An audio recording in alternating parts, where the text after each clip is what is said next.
Act 1, Scene 1. The set is a series of differently leveled platforms.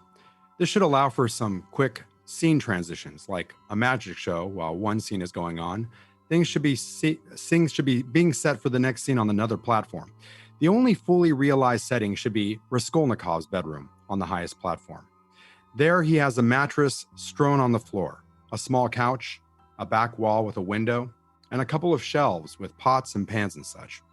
Spotlight on Svidrigailov in a void. He, like the rest of the cast, is a 19th century Russian. Despite this, use of Russian accents is discouraged by the playwright. In fact, any actor even attempting an accent should be shot on sight. The old harpy finally died today. She was there, slurping her soup in that same loud, obnoxious manner that I had grown so associated with her in the last couple years. Then, with a sense of serenity, she placed her half-finished bowl on the table, gave me a nod that I don't fully understand, and her head went plunk into the bowl. She splashed beets and broth all over my favorite vest. Even in death, my wife found a way to cause me nuisance. He takes a coin purse out of his pocket, feeling the weight. She did me some good with her passing, though. It's nice to see that this marriage was not a profitless endeavor. Even with the cost of poisons and such, the Lord knows that I had to buy my fair share of them. She just wouldn't die, no matter what I mixed into her soup. She had a strong stomach, a good Russian girl, forged from a childhood of food scarcity due to Napoleon, that devil. He puts the coin purse back in his pocket. There are some young people going around nowadays who actually idolize that little imp in a big hat. It astounds me. That man killed their grandfathers, and now they love him. Pray to him like he's some sort of a god. Ugh, the blasphemy of it all. No sense of patriotism in this country anymore. That's why I'll be leaving for America. There, my patriotism would be better served. But first, a quick stay in Petersburg. There's a great happiness to be found there. My name is Arkady Ivanovich Svidrigailov, and I am a murderer.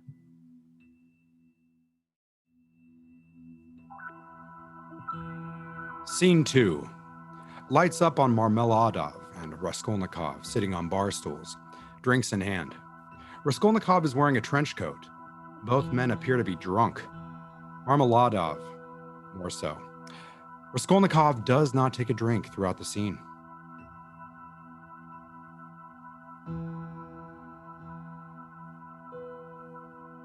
Barkeep! Another vodka! Barkeep! You need to slow down, friend. You're drinking a fortune. What else? What else is there to do? I am a sick man. I am a spiteful man, an unattractive man. You are a drunk man.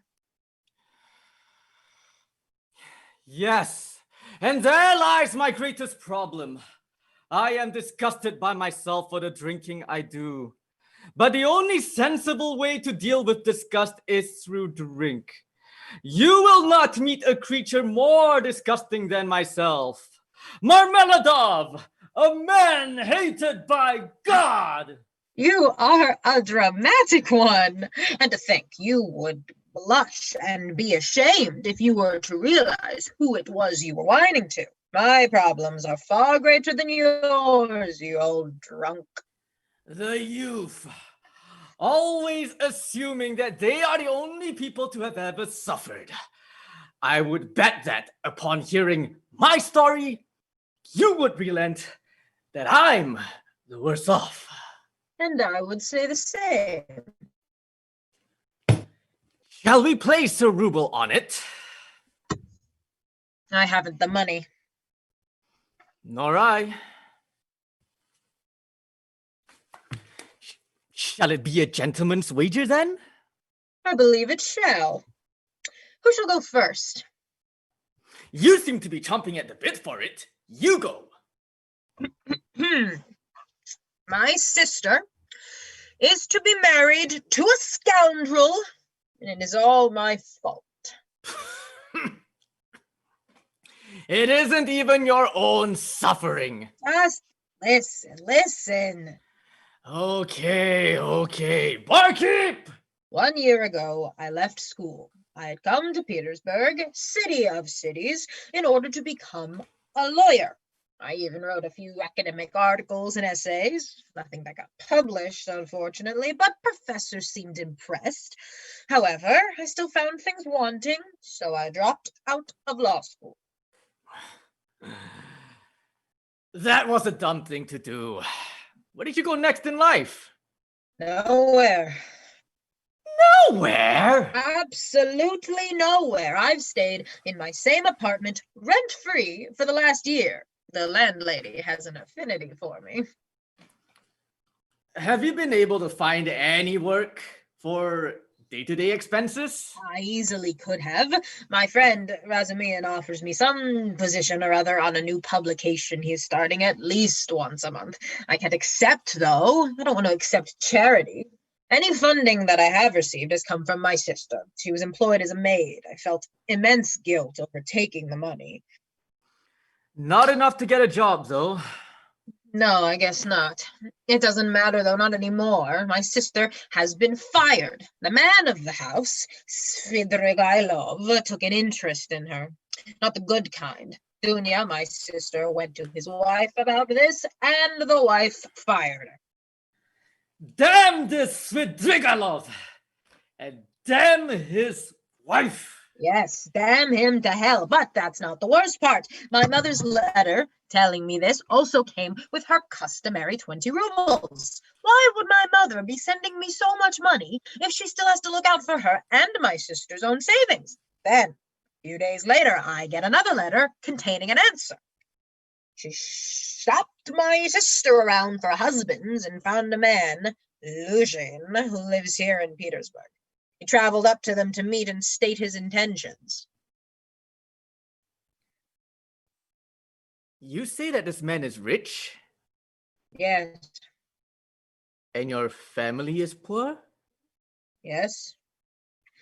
Then forgive me, but why should he want to marry your sister? She can't be that pretty.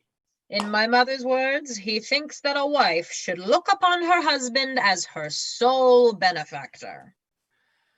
Well, that's misogynistic. I know, it's the 1860s, not the 1680s, for Christ's sake. It's an American thing. The Americans are horrible to women, and every rich devil wants to be one of them. Down with the Americans. I fail to see how this reflects upon your person, though. She's only marrying because of me. My sister and mother are uprooting their lives and coming to the city to follow a pompous lawyer without moral value, and for what? So that they can keep me from starving. You're taking this entire thing too personally. None of this is your fault. This marriage sounds to be entirely the choice of your sister and mother. Myself, on the other hand, I've hurt the women in my life irrevocably. My wife, I love her. I've always loved her.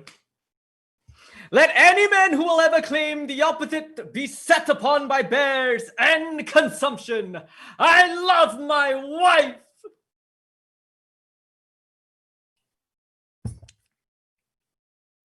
I told her when we married, promised her, I would no longer touch a drop. No more drink for good old Marmeladov. He's a married man. His days of being a scoundrel are over. And you know what? I did it. For a limited time. Long enough to have several children. Then back came the drink. First, it was only a glass of wine on holidays. Then, only on weekends. Then, only after work. Then, I lost my job. I couldn't support my family. All I can do is spend my days lying in our apartment on Peace Street. What use is a husband and a father if he cannot protect his own family? Answer me that, lawyer boy. I. My wife, my sweet Katerina. She cannot even bear to look me in the eyes anymore. I don't blame her. The whole family only has one source of income now. My eldest daughter. She's about your age, lawyer boy. Do you know what she does? Governess? I wish. She is a harlot. She sells her body because of me, because I failed. And worse, I've stolen from her. Just today, I stole from her. I went to her apartment, banged on her door, and begged her for her savings. She, of course, gave it to me. How could she not? I told her that I was going to use it to finally get my life right again. That was a lie. I needed drinking money and, well, to health and wealth and all that.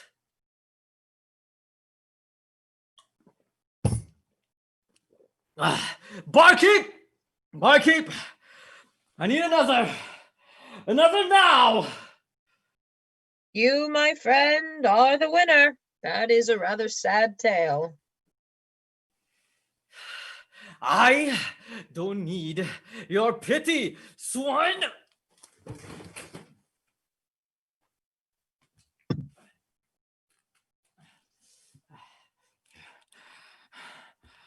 Do you believe in God, lawyer boy?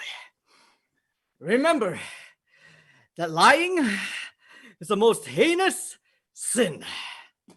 I don't know. Well, suppose that you do. Who goes to heaven?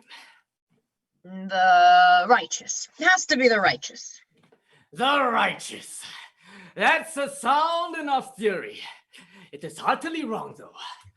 The Lord will look upon drunkards like me, and he will judge us, and he will forgive us. Come forth, ye drunkards. Come forth, ye weak ones. Come forth, ye children of shame.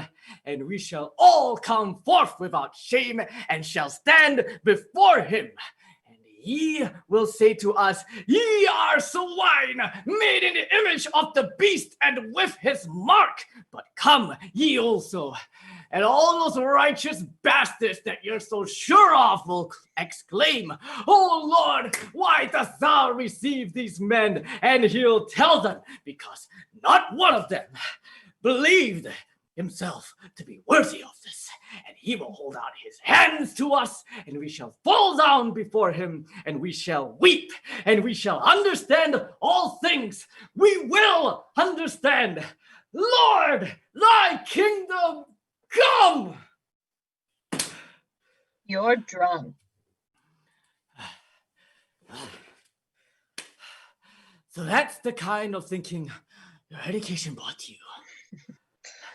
I must be going. So soon? The night is just beginning. Raskolnikov. Marmeladov.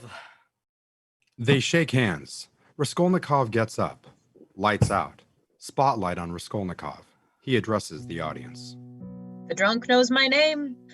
Now no one can say I wasn't here, at the bar, drinking.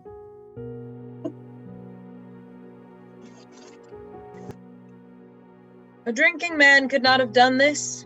The crime was done with such precision, so well pulled off, the timing impeccable. Get the old lady while she was alone. The murder. Raskolnikov opens up his trench coat. There is a noose sewn into it. The noose is holding a small axe. So precise. I have planned for weeks. Every detail accounted for. What I steal, I will hide underneath a rock at a construction site halfway across the city from my apartment. I must go now. There are things I must do. Then my great work can begin.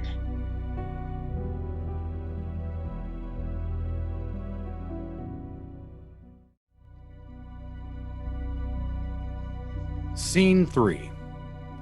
The setting is the old woman's apartment. All that is necessary is a small cabinet where she keeps different pawned items and such.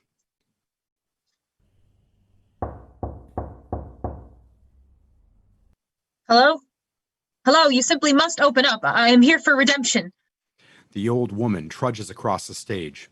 She seems irate, not due to the situation. That is just her general disposition. I'm coming. I'm coming. Come in. The old woman comes back on stage, a nervous Raskolnikov trailing behind her. Do you know what hour it is?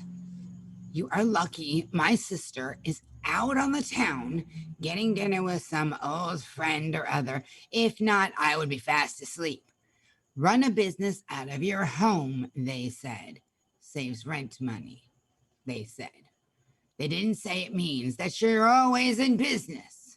Thank you so much for this kindness. If not, my pawn would have lapsed and I would have lost something very valuable to me. Your pawn would have lapsed? Yes, today was the last day for redemption. Your pawn has lapsed. Get out. What do you mean?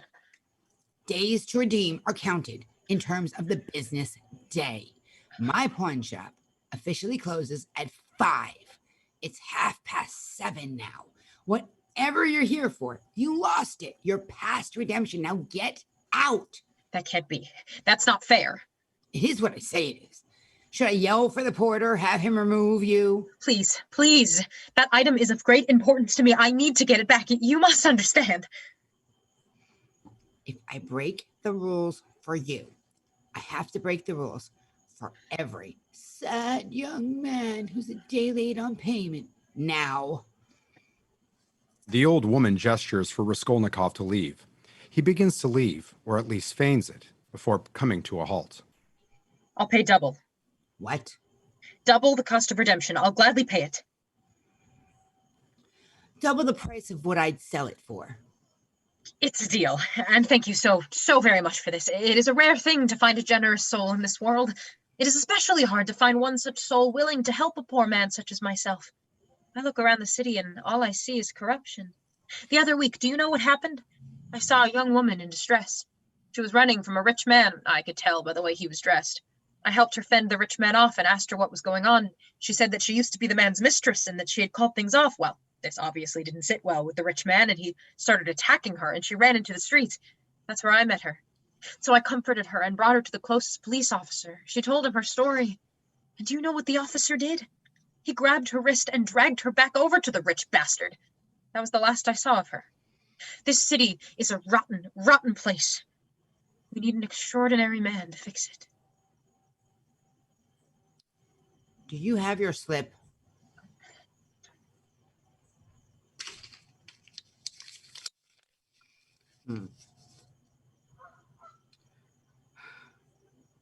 That will be 30 rubles. I must see it first. You must not anything. How do I know it was not broken? It is delicate after all. You don't know. That's not my problem. I must insist. 30 rubles is a lot of money for me. All right. All right. The old woman goes up to the cabinet. Raskolnikov watches her intently. Turn around, please. Yes, of course. Raskolnikov turns to look in the opposite direction. The old woman digs a key out of a pocket and unlocks the cabinet. Simultaneously, Raskolnikov takes his axe out. The old woman opens the cabinet door and pulls a locket out. She examines it. This was worth 30 rubles to you? Raskolnikov whips around and hits the old woman in the head with the blunt side of the axe. She staggers back, dazed. Raskolnikov tries to take the locket from her, but she has a death grip. To get her to let go, he hits her several more times with the axe. Each hit is punctuated with a grunt or some other noise of his struggle. go! Let go! Let go! Finally, the old woman lets go of the locket. Raskolnikov flies back. She tries to run away but stumbles, letting out a concussed moan. Raskolnikov tackles her to the ground in a way where his back and her legs are to the audience when they land, begins hitting her erratically with the axe. Each time her legs twitch, a little less with each hit. Eventually, once the old woman has stopped moving entirely, Raskolnikov stops. He collapses to the side of her, exhausted. When he's caught his breath and stands up, he is absolutely caked with blood. The splatter is all over his face, hands, and jacket. He lets the axe fall from his hands, and he stares at them. Wash. I need to wash.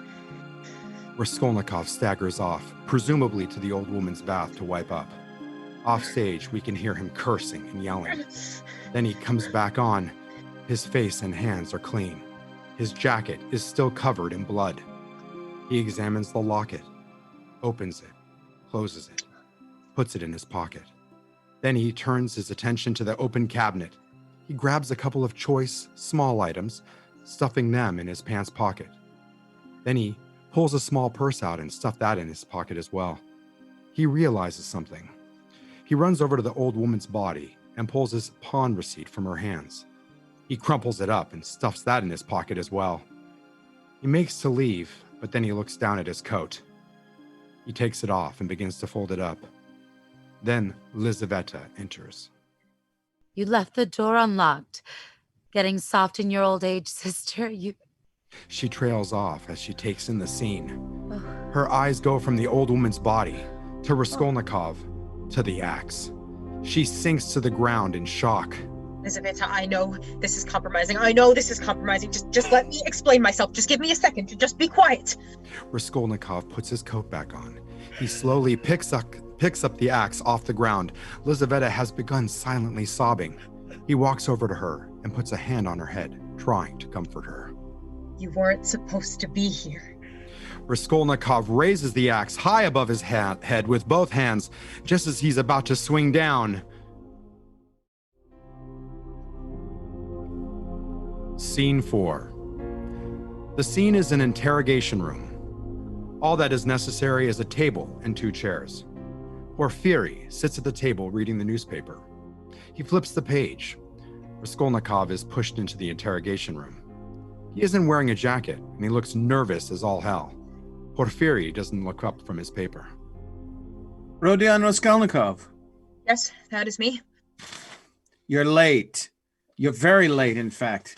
We asked you to be here by 10. It's already past 2. I apologize. I slept in until noon today. Late night? That's a fair characterization of it. My porter didn't give me your message until I was leaving the apartment an hour ago. May I ask what this is? Oh, sorry. My name is Lieutenant Porfiry Petrovich. I'm a detective for the police.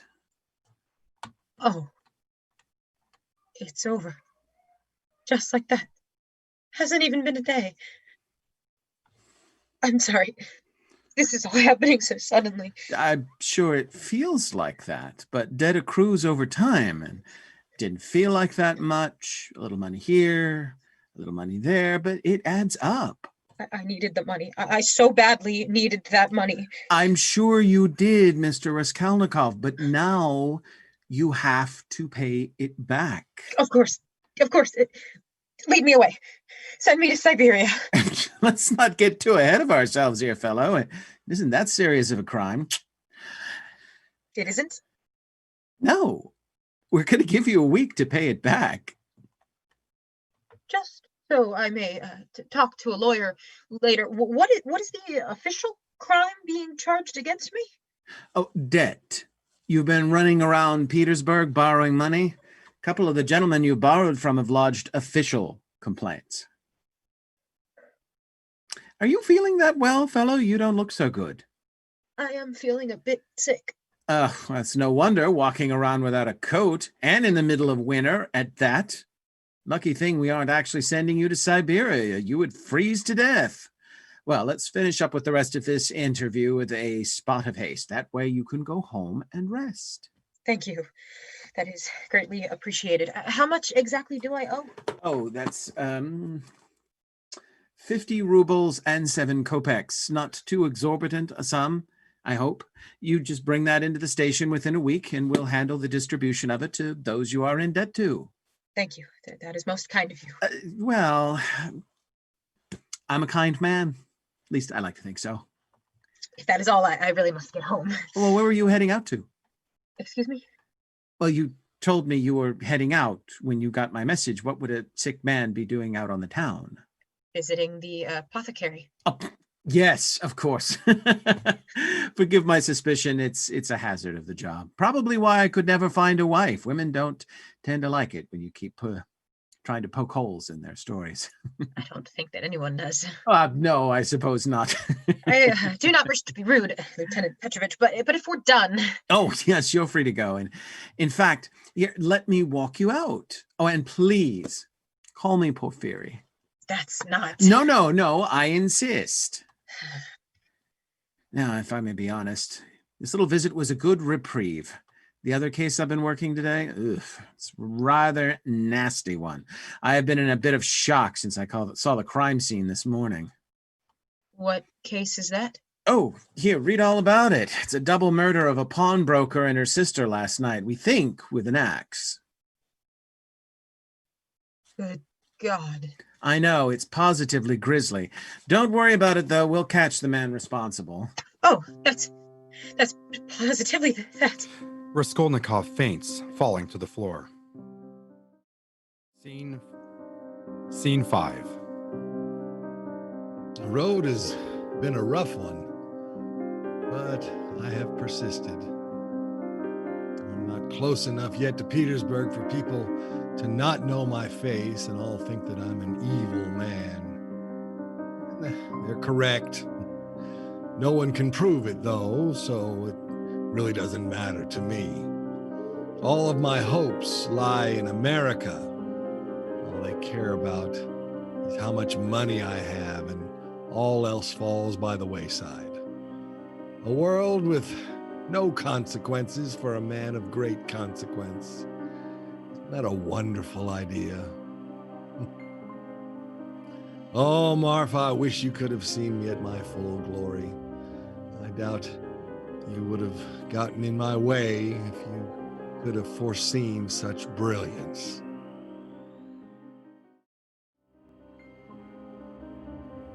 Scene 6. Lights up, but dimly. Raskolnikov is in his apartment, lying on his bed. Razumihin is sitting on the couch, watching him.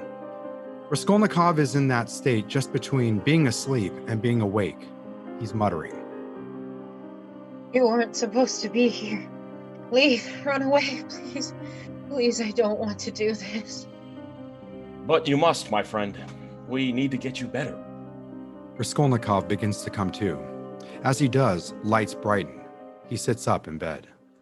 Razumihin, what are you doing here? What time is it? 3 in the afternoon. 3 in the afternoon? I slept through the whole day?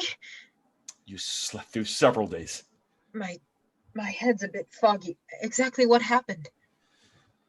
Well, you, like a fool, went down to the police station while you were sick. Honestly, Rodion, this is just like when we were in law school together, never letting sickness getting in the way of your day. And like always, I can tell you to your face that it's dumb of you not to rest. You know, everyone gets sick. Others would understand. You do not always have to be this tough guy. And this time, I have proof. I mean, you collapsed right there in the station. You've spent the past week in bed babbling nonsense. You're lucky that I'm friends with Porphyry, or he wouldn't have known who to contact. Porphyry? Yes, the detective who interviewed you. You're friends with Lieutenant Petrovich? Well, it would be more accurate to say that my father is friends with him. I do like the man, though. He can be a bit odd, you know, gets these hunches that he'll become obsessed with. But overall, he's just the nicest man. A week. Good God, I'm in trouble. What's wrong? Razumihin, they'll send me to Siberia. What? Oh, the debt you owed, I paid it for you. That was 50 rubles. It was nothing. Honestly, I wish that you'd come to me about needing money. I would have put you to work. A magazine I'm editing is in dire need of a translator. You speak good English, right? Damn. Well, I would have expected a little gratitude. This is disrespect. This was against my wishes. Thank you, Razumi, and you're welcome, Rodion. Why did you do this for me? Because you're my best friend. Also, I'm shagging your landlady. That's unrelated, but it's going on. I'm not hungry. How have you been feeding me? Well, the landlady brought me some soup, and I was shoving spoonfuls into your mouth whenever you opened it. I was wondering why my gums feel like they got stabbed a few times. That's probably the landlady now. Come in. Luzhin enters. He's wearing a cape because, of course he is. He looks around the apartment and tries to hide the fact that he's appalled. He's not very good at hiding. Would this be the residence of one Rodion Romanov Raskolnikov?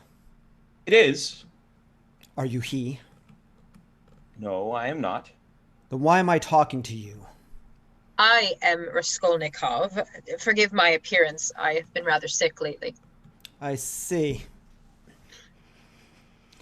Do you stay in a better place when you are healthy? May I ask who you are? I'm Pyotr Petrovich Luzhin. Honestly, I was expecting a little more Sturm und Drang. It must be the cape. Luzhin. You are the man marrying my sister. Indeed, that is I. I was worried when I received my mother's letter about you, but now I have no doubts in my mind. You are a complete and utter scoundrel. I beg your pardon. No, you wouldn't beg for anything. You just want your women to do that. The man is raving mad. Control your friend.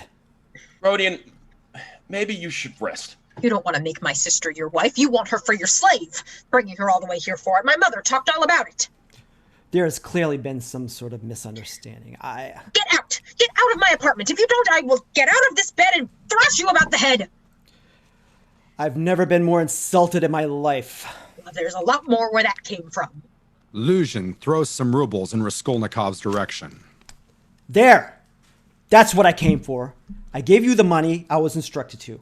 And we may never meet again. Can you believe that guy? Could you pick those rubles up for me? No, you're out of your mind. He could have challenged you to a duel for that. People have challenged for much less. Then what would happen? You'd be dead. He's too much of a ponce.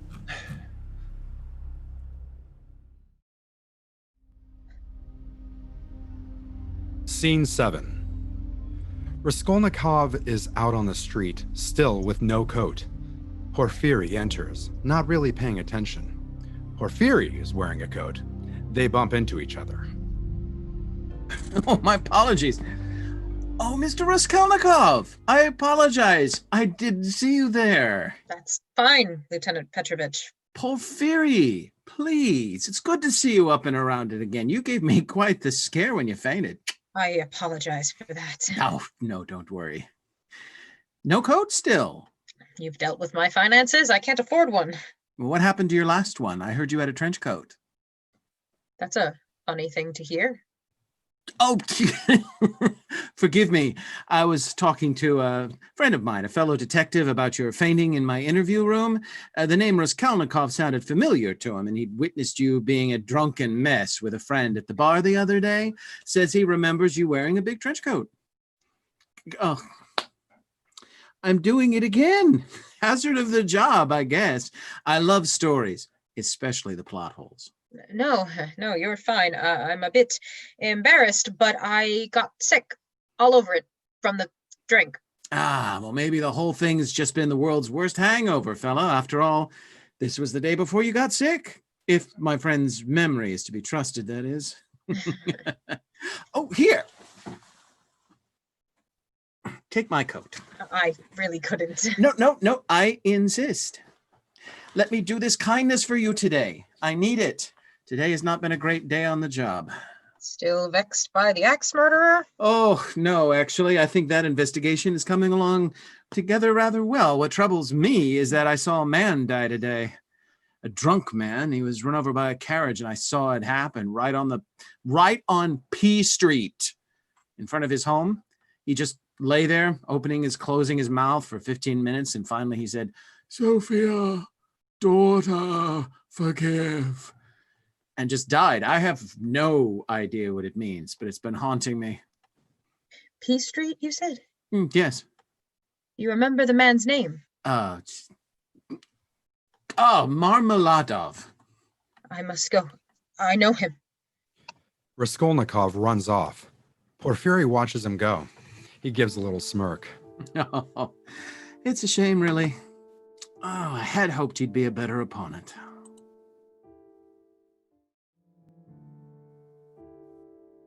Scene 8. Lights up on the home of Marmeladov. All that is necessary is a dining table with some chairs around it. Sophia and Katerina are sitting down. Katerina is weeping. Sophia is rubbing her shoulders, comforting her. He was a saint, Sophia, a saint. Yes, Mama. He tried his best for his family. You know that, right? Yes, Mama, yes. Most husbands will do a bad thing every now and again, but not my sweet, not your father, never. Of course. Never. And he never drank while we were together, not one drop. But he must have found that very difficult. He did. Yet my husband persisted. When you have love in your life, anything is possible. Please, no more visitors today. Is this the Marmeladov residence? I was a friend of your husband's. Let him in, Sophia. We might as well get it all done with. Sophia gets up and lets Raskolnikov in. Katerina stares at him. I'm sorry. I do not recognize you. You must be Katerina. He spoke of you with passion and reverence. Oh, my husband loves me. Indeed he did. Please, Mr. Raskolnikov. Rodion Raskolnikov. Call me Rodion. Please, Rodion. Have a seat. Thank you. So where did you know my father from? We frequented the same tavern. There we would try to swear men off the evils of drink. I told you, Sophia, he was a saint. Yes, Mama. Sophia? Yes? Are you, by chance, his eldest daughter? Yes. I think he loved you most of all. It's okay. Forgive me, I forgot myself. There's nothing to forgive. Anyways, I stopped by because I wanted to know when the funeral would be. I wish to attend if it's not too much trouble. Oh, you have been so good in coming here. If we had 1,000 funerals, you would be welcome at them all. I cannot afford one, no. My husband would put in a pauper's grave. Unmarked. Allow me now to do something, to repay my debt to my dead friend. Here are 20 rubles, I think. I hope that can be of assistance to you. And if I can be of any assistance to you, then I will come again. I will be sure to come again. We shall have the grandest funeral this neighborhood has ever seen. If you wish. Sir, how can we ever thank you? Pray sometimes for me. I shall pray for you all the rest of my life. Every night I will end my prayers with, and bless thy servant, Rodion Raskolnikov. Thank you. That touches me infinitely. Now I must be getting back home.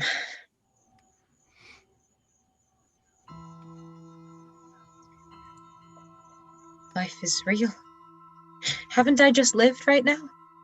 My life has not yet died with that old woman. I am very weak at the moment, but I believe my illness is over. But I did ask them to pray for me. What does that mean? I've never asked someone for that in my life. Well, that was for emergencies.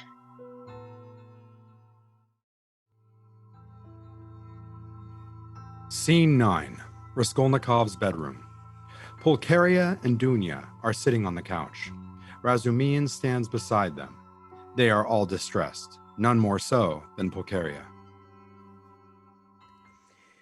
He's dead. I know it. Mothers know these things. My baby boy is dead. How could you let him go out? Mother, this isn't Mr. Razumian's fault. He can't be tasked with staying to watch over Rodion all hours. He needs to rest sometimes. No. Your mother is right. It was a damned fool thing of me to leave him alone. Now he's swearing in front of us? It's good to see what type of company Rodion keeps in this city. I apologize, madam. Where have you been? I was worried sick. Mother, what are you doing here? We arrived in the city and wanted to come visit you. When we came in, Mr. Razumian here was pacing and fretting, practically tearing his hair out over you. At first, we were a bit apprehensive. This strange man we've never met was in my brother's apartment, but he has been very accommodating. I'm still not sure of him. Razumian, sidebar? Certainly. Are you seriously trying to shag my engaged sister? What? No! And you don't even like the guy she's engaged to. I am watching you. Be careful. Mother, Dunya, I am so sorry for worrying the two of you. I just needed to go out for a walk. I've been feeling much better, really. And now that I'm feeling better, I think I'm ready to get my life back on track. Oh, that's great news, Rodion. So that means you can call the engagement off. Why would I do that? Come now, Dunya. You are only getting married for my sake, and I don't need it. Soon I'll be financially well again. I could maybe go back to school, become a lawyer, one that's 10 times better than Mr. Luzhin. Rodion. What? Did it ever cross your mind that I wasn't marrying for your sake? You actually want to marry that pig? Rodion, shut your mouth right now. You know not what you're speaking about. After the nastiness which Mr. Svidrigailov inflicted on me? Curse that man. I thought I could never be happy again. I thought I was worthless, Rodion. But Mr. Luzhin came along and saw something in me. I can smile again. I know that he is flawed, but I'm not marrying him for you. I'm marrying him because I want to. Can't you be happy for me? Raskolnikov looks as though the floor has been pulled out from under him. He staggers to the wall and leans up against it. My dear, are you okay? I'd like to be alone now. And they've traveled a long ways today, and they waited for hours to see you return. I am feeling very tired. I shall be sure to see you all tomorrow. Come, Mother. Rodion needs his rest. He's been very sick.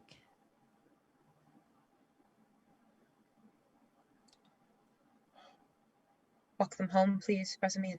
I want to make sure they get to their new apartment safely. I'll be back to check on you. Razumian exits. Raskolnikov moves over to the couch and sits.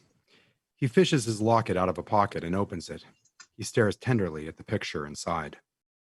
What have I done? You wouldn't have let me do it?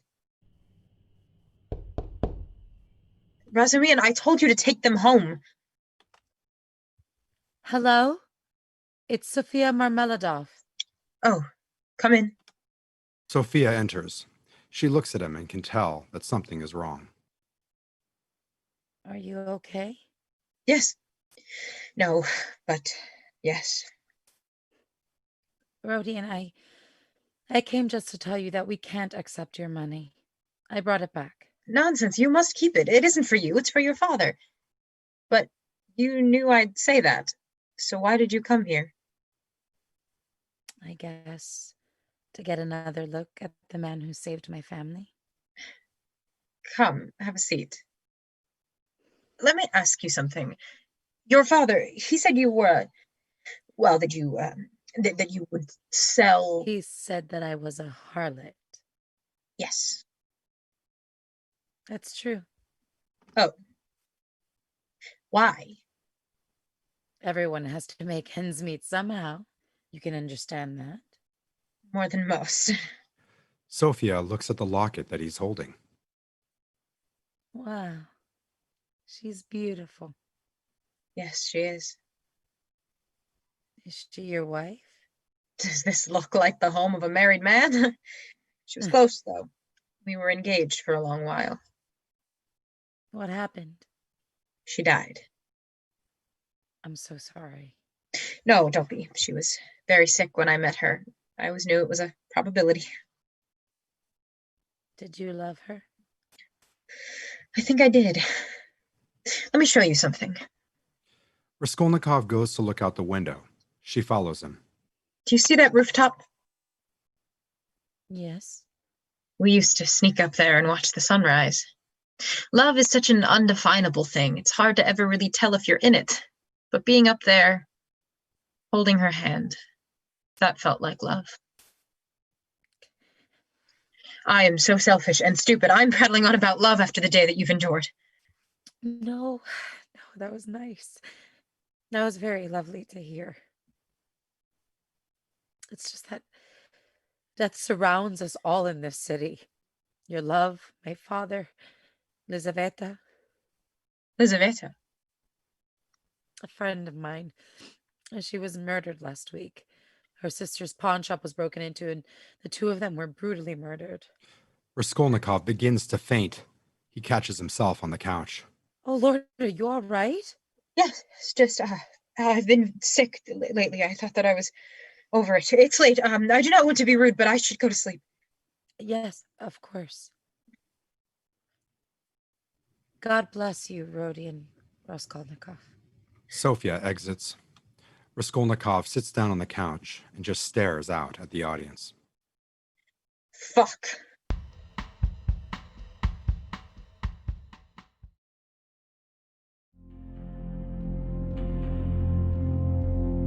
Act 2, Scene 1. Pulcheria and Dunia's apartment. There are two couches. Zosimov and Razumihin sit on one couch. Pulcheria and Dunia sit on another.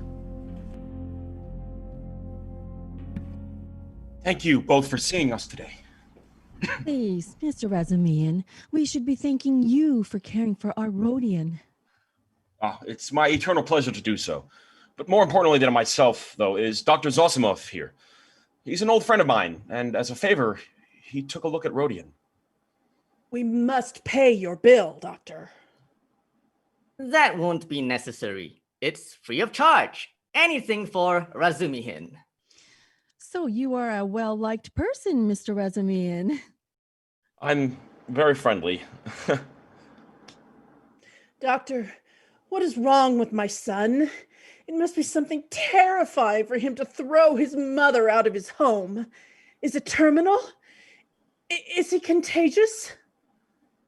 That's the thing, actually, Mrs. Raskolnikov. Please, call me Pulcheria. Well, Pulcheria, upon my examination, there is nothing physically wrong with Mr. Raskolnikov. He's a healthy young man in his 20s. Then why is he acting this way? I believe that he might be having a manic episode. A manic episode?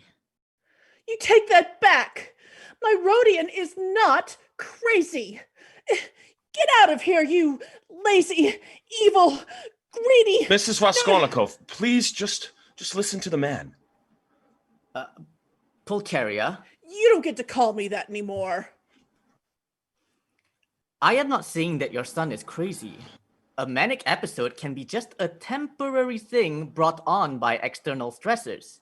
Razumihin told me about several things currently going on that could be adding to his stress.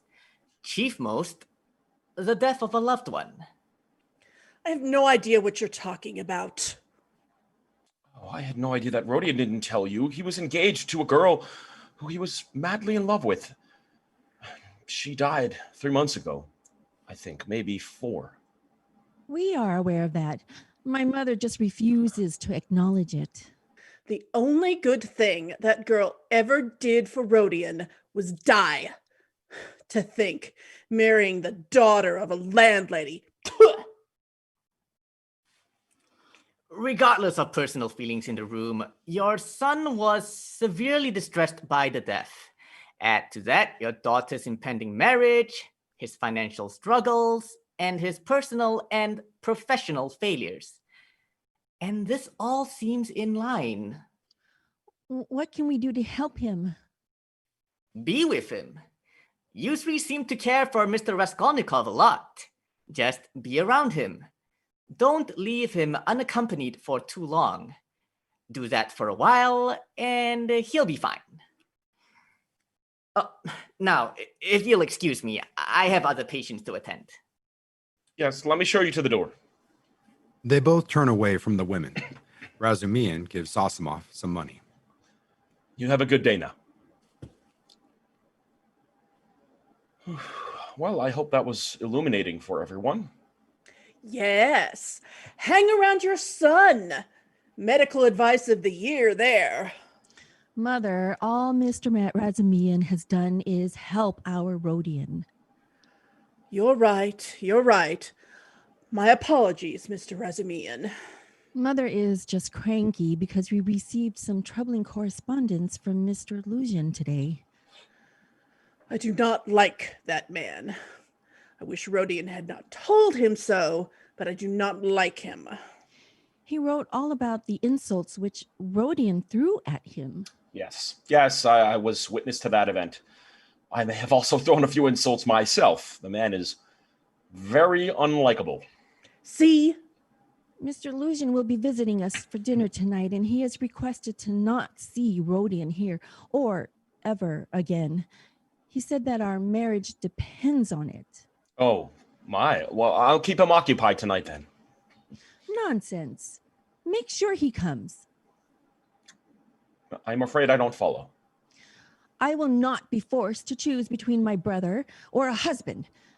Tonight, I shall reconcile the two. Her plan doesn't make much sense to me either. Just make sure that he comes, Mr. Razumihin. And you must come as well. Oh, no, nonsense. I couldn't intrude on such an intimate gathering.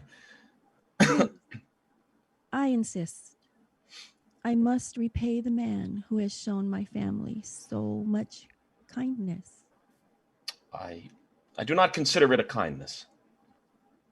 What else could it be then? I would move heaven and earth for your brother if it were necessary. Because he's worth it. Did you know he fought a duel for me once? Lies and slander? Rodion doing something so brave? Yes, it's true. I'd gotten in an argument with a young professor about why I felt an article he published was complete and total hogwash. How was I to know the man would take such offense? So, anyways, we ended up in a duel, and I was positively terrified. But Rodion, he offered to fight in my place. The duel happened, and Rodion drew faster than anyone I'd ever seen. It might have been the most amazing shooting ever seen in Petersburg, had Rodion not missed. Then the professor drew on him, and nothing. He'd forgotten to load the gun. What else could Rodion and I do but run away as fast as we could? We were laughing hysterically by the time we'd put a few blocks between ourselves and danger. And since that day, Rodion's just had my undying love. And though I don't want to put words in your son's mouth, I like to believe that I have his too. You certainly have the love and gratitude of his family. Well, that's a love sweeter than anything I could have ever hoped. Which is exactly why you must come tonight. Just make sure there's plenty of wine present. We'll all need it.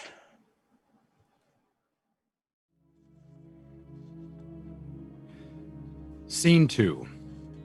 We're in Porfiry's personal study. All that is necessary is an armchair for him to sit in. He is in a bathrobe. Again, he is reading the newspaper. Raskolnikov and Razumihin enter. Raskolnikov is wearing the coat that Porfiry gave him. Always reading. Mr. Raskolnikov, what a nice surprise. Your servant told us that you were in here. Well, to what great pleasure can I owe the visit of Mr. Raskolnikov? Oh, and my old friend, Mr. Razumian.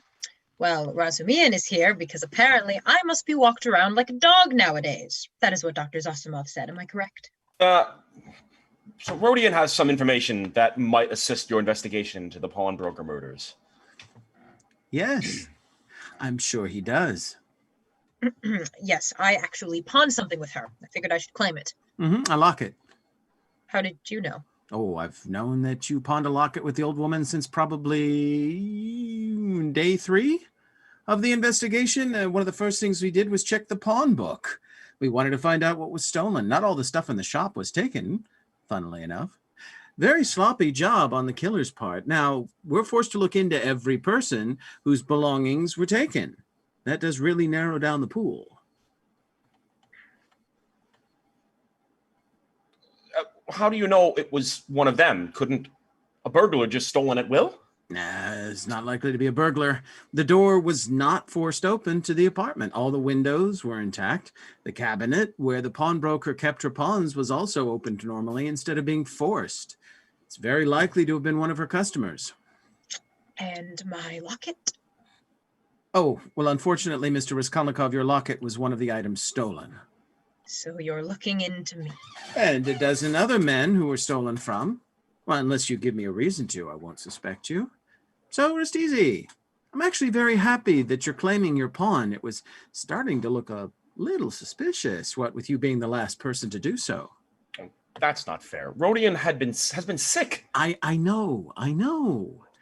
Plus, only a very stupid criminal would wait this long to claim their pawn. A good criminal would have come much earlier so as not to raise suspicion, and you strike me as a very smart man, Mr. Raskolnikov, what being a published academic and all that. You must be mistaken. I'm not published. I never made it that high up in academia. Really? I've sent many an article in, but never have I been published. Well, have you ever sent anything into the periodical review? I must admit I've never even heard of that publication. Really? Well, they used to be the Weekly Review. After bankruptcy, they changed their name to avoid scandal. I have sent in to the Weekly Review before. Did you ever send anything in having to do with the psychology of criminals? Yes, I have, in fact. Well, barring an extraordinary coincidence, they printed your article 2 months ago. You really should get into contact with them. There might be some money in it for you. Bravo, this is wonderful news, Rodion. I'll buy a copy today. I'll buy 2 copies. Yes, great. Well, what was it about? I analyzed, if I remember, the psychology of a criminal before and after a crime. Yes, and you maintained that the perpetration of a crime is always accompanied by illness. Very, very original. However, there is another part of the article that interested me infinitely more. It's at the very end of the article, though. It's merely hinted at. Didn't seem like you'd worked it out clearly yet. There is, if you remember, a certain class of people who have the right to commit crimes.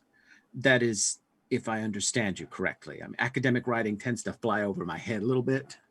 That is correct, though grossly simplified. A right to crime? Well, in his article, all men are divided into groups of either ordinary or extraordinary. Now, ordinary men have to live in submission, play by the rules. They must not transgress the law because, well, don't you see, they're ordinary. But extraordinary men have the right to transgress the law. And I mean any law. They can do all this simply because they're extraordinary. This was the idea, if I'm not mistaken. You are slightly mistaken, but you hit the broad strokes correctly. I do not think of the rights of the extraordinary man to be an official right in any capacity, but an inner moral right. They can look within their conscience and remove certain moral obstacles, but only if it is essential in the practical fulfillment of his idea. The ideas of extraordinary men are often to the benefit of all humanity, so whatever the extraordinary man is doing is an attempt to help us. I maintain that if the discoveries of Kepler and Newton could only have been made known to the world through the sacrifice of one man, it would have been worth it. Further, if it would have been worth it for two men, 4, a dozen, 100 or more. Look at the works of men such as Napoleon. Napoleon was a criminal, but it was in pursuit of a great goal. He was a criminal because by forging new laws, he was inherently breaking ancient ones. Oh, you young men do love Napoleon. Laugh all you want, but it's men like that, the extraordinary men, who will form the New Jerusalem. So you believe in the New Jerusalem? I do. And you believe in God? I do. And you believe Lazarus rose from the dead? I do. All right. Why are you asking all these questions? Literally? Literally. Oh, well, excuse my curiosity. I mean, just an academic who's a religious fanatic? I never would have guessed. How do you distinguish between ordinary men and extraordinary ones, by the way? I mean, if a mix-up happens, there could be very bad consequences. I mean, some stupid kid who thinks highly of himself could kill people who don't deserve it. That is possible. But by virtue of the theory, only an ordinary man can make that mistake. The extraordinary never could. So how many extraordinary men are there? Maybe 5 in a generation. Oh. I wonder if I've ever arrested one. Don't worry about that. The extraordinary man never gets caught. Oh, well, that can't be true. Makes you so sure. People stopped Napoleon, eventually. Now, Mr. Razumian, I heard that the subject of crime came up at a dinner party of yours the other day. What? Oh, you mean the socialists? That was my father's party, not mine. Oh, yes, I knew that. I mean, your father was even the one who told me about it. I mean, forgive me for misspeaking, but you were in attendance, though.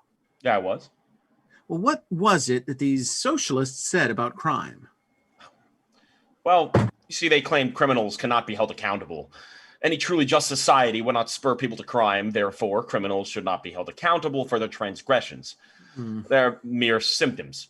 It would be like getting mad at your sweat when you have a fever. See, I don't like that.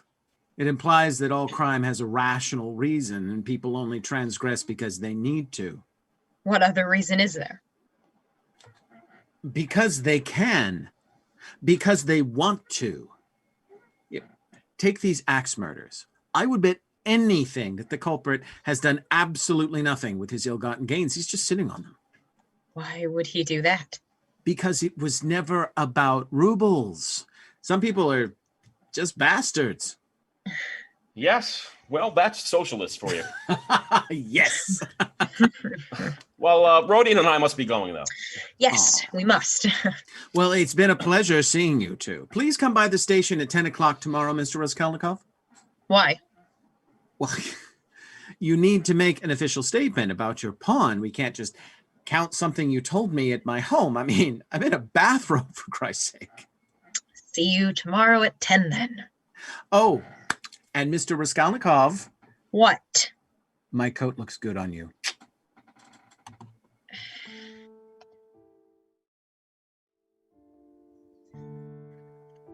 Scene 3.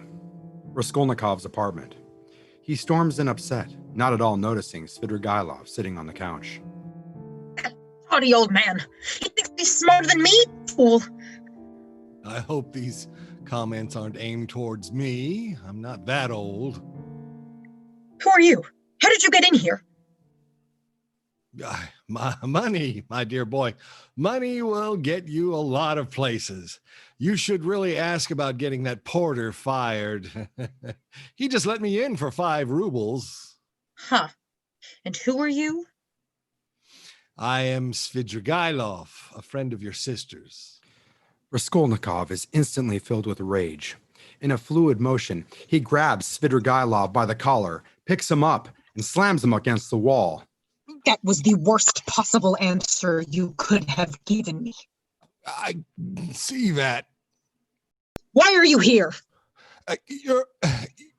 Raskolnikov slams a fist next to Svidrigailov's head. Answer! You're choking me. Raskolnikov lets go of Svidrigailov, who falls to the ground, coughing and breathing heavily. Raskolnikov staggers over to the couch and sits down. He calms a bit, deflating. Why are you here? I have good news for your sister. Oh, have you decided to kill yourself? It's not a very nice thing to say. You don't put me in a very nice mood. You're the man who disgraced my sister. Because of you, she's marrying Pyotr Luzhin.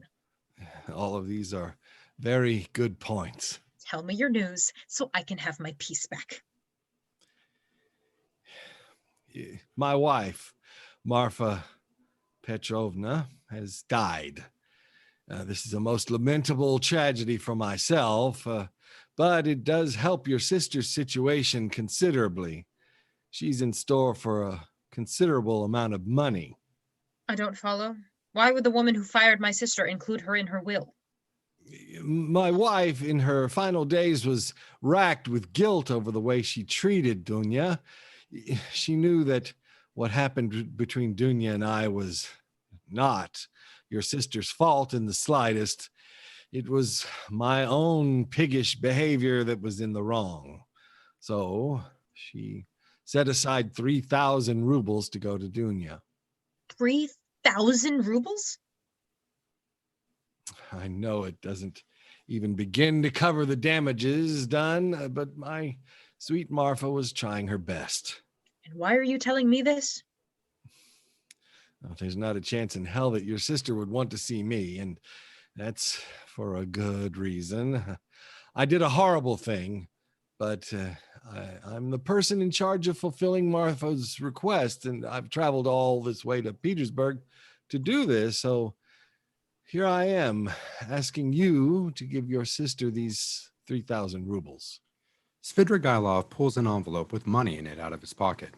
He hands it to Raskolnikov, who grabs the envelope a little too quickly. I'll make sure she gets it. You can go now, before I get angry again. Fair enough. There is another 10,000 rubles where that came from. What, did another rich lady die? No, this is from me to make amends for the wrongs that I've done. You have an envelope for that money? No, it comes with a condition, unfortunately. Of course it does. I want a meeting with Dunya. She'll never agree to it. 10,000 rubles can make a person agree to a lot of things. Get out of my house. Just pass the offer along for me, will you? Fine. I'll pass it along. Thank you. Svidrigailov exits. Scene 4. The residence of Pulcheria and Dunya. The couches are in the same position as before. The women sit on one couch. Luzhin sits on the other. In addition to his cape, he now has a cane. Things are extremely awkward. Would you like any tea? Dunya makes a wonderful tea. What's that little leafy thing that you put in it, Dunya? Besides the tea itself, Mother? Yes, besides the tea. Mint? Yes, that's it. Mint. My mother used to make tea with mint. Then you've done well, Mr. Luzhin. You know what we Russians say, always marry a woman who cooks like your mother. I've never heard that saying. I hate mint. We can forget about the mint then. Is there a reason that dinner isn't ready yet? We're all here, aren't we? Not all of us. Oh, I see. I hope that mystery guest isn't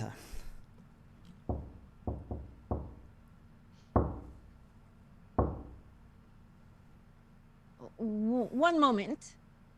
Dunya gets up and goes to the door. Razumihin and Raskolnikov follow her back in. Raskolnikov is sullen and silent, hardly aware of his surroundings. Good evening, everyone. Oh, are we going to the opera? Here, Rodion, Sit here. Mr. Razamian, may I speak with you? Certainly. What's wrong with him? Is he ill? I don't know. He was rather upset after a meeting we had today with Porfiry Petrovich, and then he ran home to freshen up. When I came to pick him up for this, he was sullen. He hasn't said a single word. That might be best. Will you two be rejoining us anytime soon? Or should I bring out some playing cards? Sorry, everyone. I just wanted to give Mr. Razamian some money for he and Rodian's cab fare. And I, of course, refused. This is all very fascinating. Perhaps I should go. No, please don't. I made a very simple request, and it was not followed. I'll let you have dinner between family and friends. I just wanted you and Rodian to get to know each other. I believe under the right circumstances, you two could be very good friends. Is this your opinion as well, Mr. Raskolnikov? Miss Raskolnikov? I told you to choose. You can either have your defective brother or me and my estate. You choose. She doesn't need your estate. Rodian, hold your tongue. Oh, so he does speak. Pity it's nonsense. You think I don't know about your family's financials, Mr. Raskolnikov? You only have 10 rubles to your name, and that's what you don't give away to whores. You absolute bastard!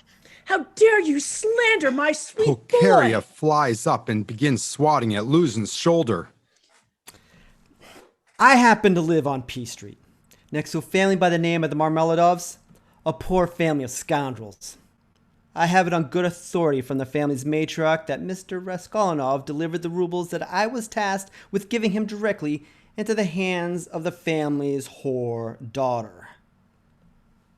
Rodian, you didn't. I did. But my act is being poorly characterized. I was a friend of the family's father, and he died recently. The family couldn't afford a funeral. See? He's a good boy. Charity, while noble, certainly shouldn't be performed when one's family only has 10 rubles between them. Actually, we have 3,010 now. Rodian, what are you talking about? I had a very interesting visitor this afternoon. We're from Marfa Petrovna's estate. Dunya, she left you 3,000 rubles. Oh my. Both Dunya and Pulcheria have to take a seat to comprehend this. Luzhin snatches the envelope. Let me see that. Luzhin frantically inspects the money within the envelope. He looks up, pale. You must refuse this money. No! Dunya, a wife should not have money on her own. How can I rely on you to take care of me if you have your own interests? Without a word, Dunya gets up and walks over to Luzhin. She slaps him across the face and plucks the envelope from his hands. You may go, Mr. Luzhin. Luzhin storms out of the room, forgetting his cane. Hey, you forgot your cane. Razumian picks up the cane and begins playing around with it. He takes on a fake, snooty manner. What do you think? Does it suit me? Maybe I should add a top hat. Why, Mr. Razamian, you want to look like Mr. Luzhin? No. It's actually just that we're all about to be rich. Didn't you hear Rodian? We are rich. Richer. Rodian, here, is a brilliant writer. And I found out today that he's been published. Rodian? Really? It wasn't anywhere near as exciting as Razamian is making it sound. So, using your capital and Rodian and my skills, I propose that we start a magazine. You think we could make money with this? Absolutely. What do you think, Mother? It's your money, your decision. We'll do it. I trust you completely, Mr. Razamian. Thank you. You won't regret it. I'm about to make us all very rich. Rodion, all of your troubles are gone. I don't deserve this. I must go. I'm sorry, everyone. I wish I could have been a better brother, son, and friend.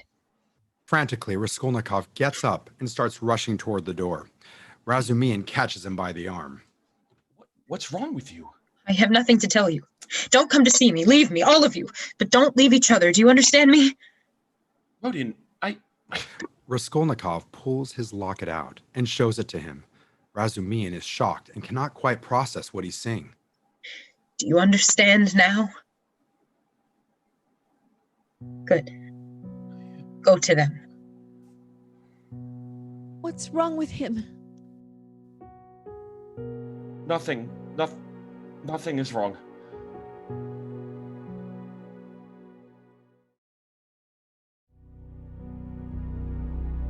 Scene 5. Sophia's bedroom. All that's necessary is a bed. She is on her knees, praying.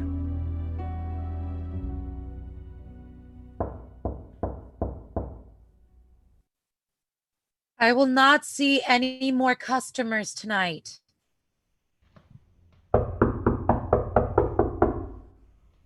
Business is closed.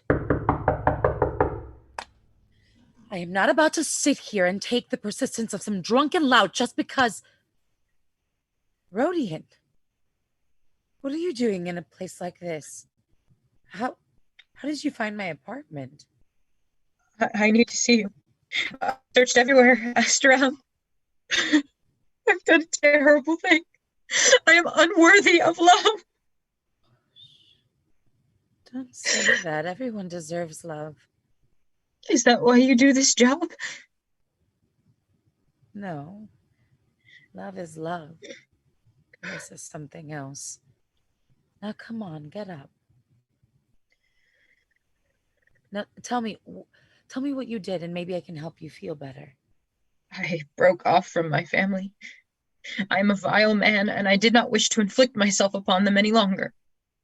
You must see them again. You must make amends. You are not a vile man. You're one of the sweetest men I've ever met. You hardly know me. Sophia kisses Raskolnikov, softly at first, and then passionately. She leads him to the bed. I don't know. Undress me. Lights dim. Lights up on another platform. Svidrigailov is holding a cup to an imaginary wall. Oh, Mr. Raskolnikov, I thought you were so holier than thou, visiting a whore. I can use this. Lights dim on Svidrigailov. Lights up on Raskolnikov and Sophia. Some time has passed. They are lying in bed. Some articles of clothing are scattered on the ground. They are both mostly clothed, though. This is the 19th century, after all. He is inspecting a cross necklace that she's wearing. You don't find that the cross conflicts with your line of work? Mary Magdalene was a prostitute. Jesus loved her all the same. You are an extraordinary person. I never accounted for women. What does that mean? Nothing. Just a old theory I had. Still, I'm sure you open yourself up to a lot of jokes about being on your knees. Don't make fun of that. Individual praying is probably the most important time for a daily routine. Daily? That seems a bit excessive. How often do you pray? I can't remember the last time I did. But I think I would run out of things to say if I did it daily. What do you pray about? My father, mostly. I hope that his soul finally finds rest. I hope that he knows I forgive him for stealing from me. That kind of stuff. If he can hear you, he will love knowing that. I also pray for Lizaveta, that her murderer is caught. I should be going. No, don't leave. I'm sorry that I have so dishonored you this way. You didn't dishonor me. Stop being ridiculous. What's wrong? Talk to me. I know who killed Lizaveta and her sister, and it's eating me up inside. Who? Tomorrow. I shall tell you tomorrow, after the funeral. Please just trust in me. Keep me in your prayers. Raskolnikov exits. Sophia is dumbfounded. Lights dim. Lights up on Svidrigailov, still in position, listening.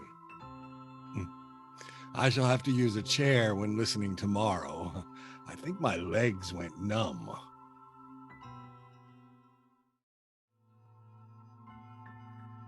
Scene 6. The interrogation room, set as before. Porfiry is sitting at the table. Unlike previous encounters, this time there's an intensity about him. He isn't reading or daydreaming. He's single-minded. Raskolnikov enters. Oh, my dear fellow, here you are in my domain. What do I owe the pleasure? You told me to come here. Oh, yes, of course, to make your official statement. If you didn't remember this meeting, why are you in here? Do you regularly hang out in interrogation rooms instead of your office? Oh, well, nothing gets past you, old fellow. You don't like me calling you fellow, do you? But old man wouldn't suit you, would it? Too young and stupid for that title. You could try Raskolnikov. Ah, too true, too true. Come, sit down. We need to talk. Not necessary. I've written out this formal statement and signed it. That is all the information I have for you. Now I must be going.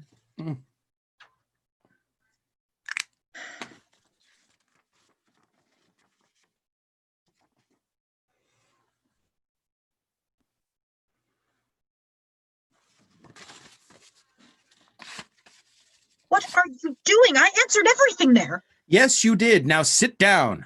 I have some questions for you. I want to know about your relationship with that pawnbroker. Do you smoke? No. Oh. Well, that's a shame. I do. I think nothing brings together men like a good smoke. I mean, my whole life I knew nothing about my father. He was just this man who left in the morning and then came home at night, a complete mystery to me. The night I graduated from school, we had a smoke together. And a little brandy. I learned everything about his life that night. Nice man. I have a question. It wouldn't be too much trouble. Oh, ask away. I like to do a bit of reading. Though my work in academia has ceased, I can't seem to shake that particular habit. Tell me, please, isn't it a sort of legal tradition for detectives to begin their attack from afar? Start off with a trivial or at least irrelevant subject so as to encourage, or rather to divert the man they're cross-examining, to disarm his caution, and then all at once to give him an unexpected knockdown blow with some fatal question. I'd even venture to say it's a sacred tradition, mentioned, I bet, in all the manuals of the art. Isn't that so? Yes. Yes, it is. It's the first lesson they teach you in training. Why? Do you imagine that's what my whole business with the cigarette was? Lieutenant Petrovich. Porfiry. I have come here of my own volition because you asked to question me.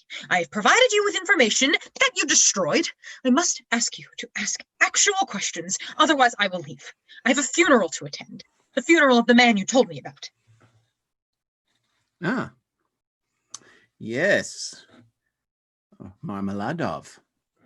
You were friends with him. We drank together from time to time. Well, you were drinking with him the night of the murders, weren't you? That's what my friend who saw you said, at least.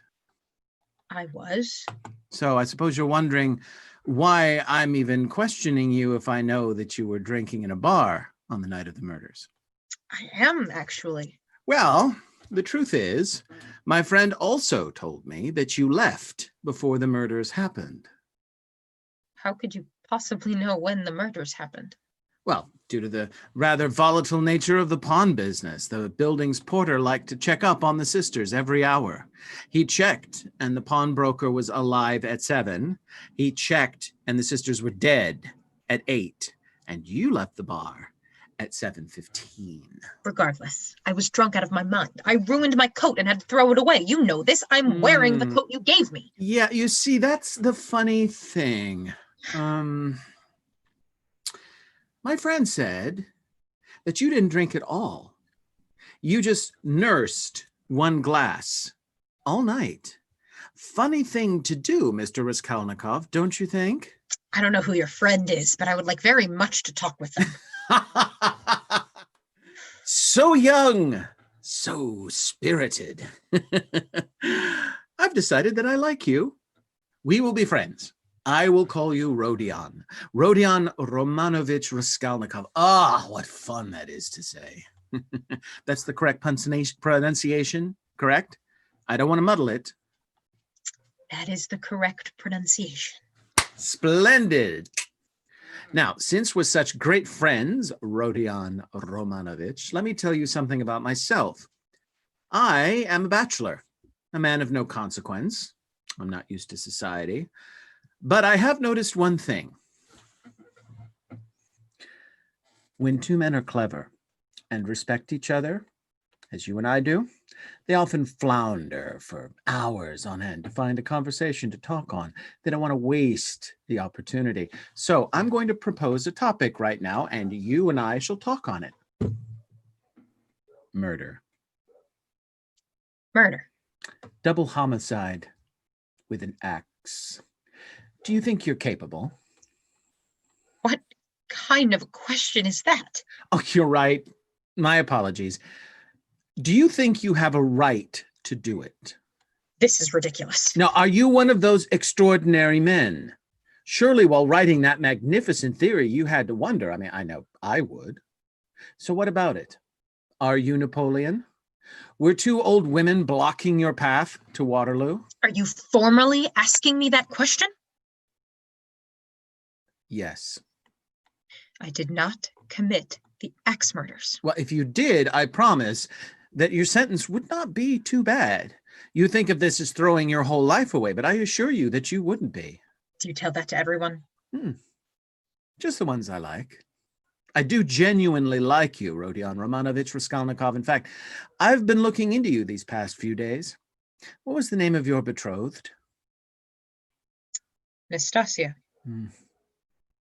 Beautiful name. I'll bet that she was the one who gave you that locket you pawned. Well, it's no need to answer that. You threw everything away for her. I admire that a good deal.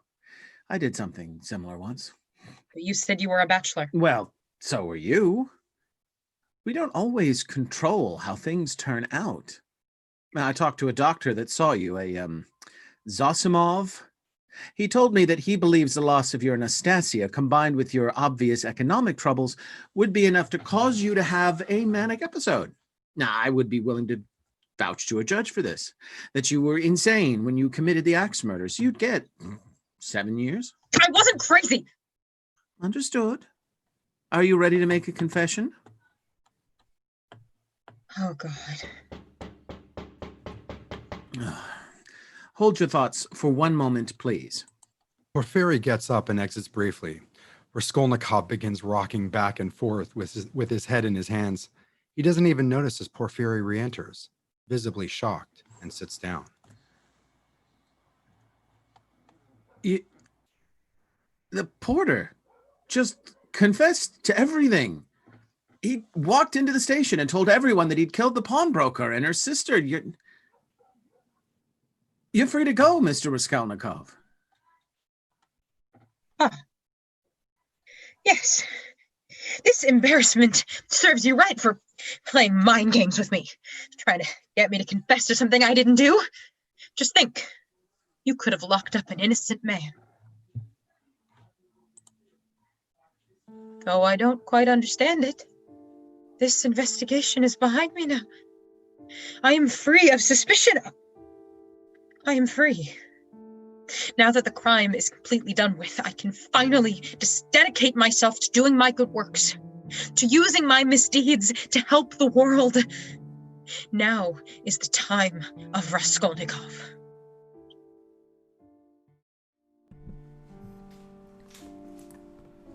Scene 7. Lights up on Luzhin. He is in none of the ornate pieces that have been, until this point, associated with his character. He looks vulnerable. He's pacing back and forth in his study. Sophia enters. Mr. Luzin, the dinner for the wake is ready. Is Roskolnikov there? Has he come? Mr. Raskolnikov?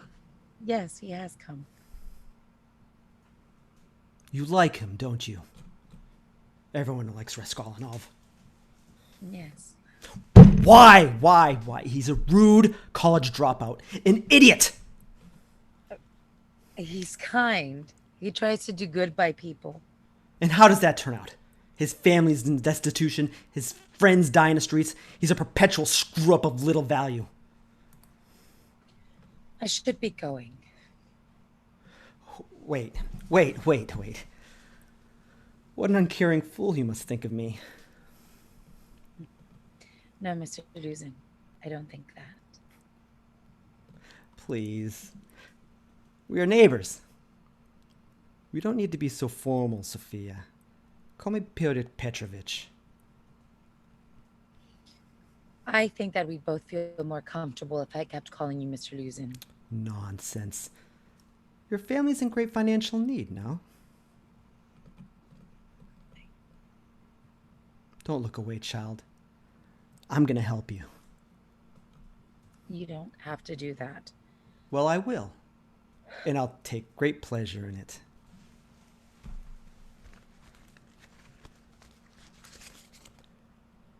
How does 100 rubles sound? That is too much. I can't accept this. Your mother needs the income, does she not? It'd be selfish not to take it.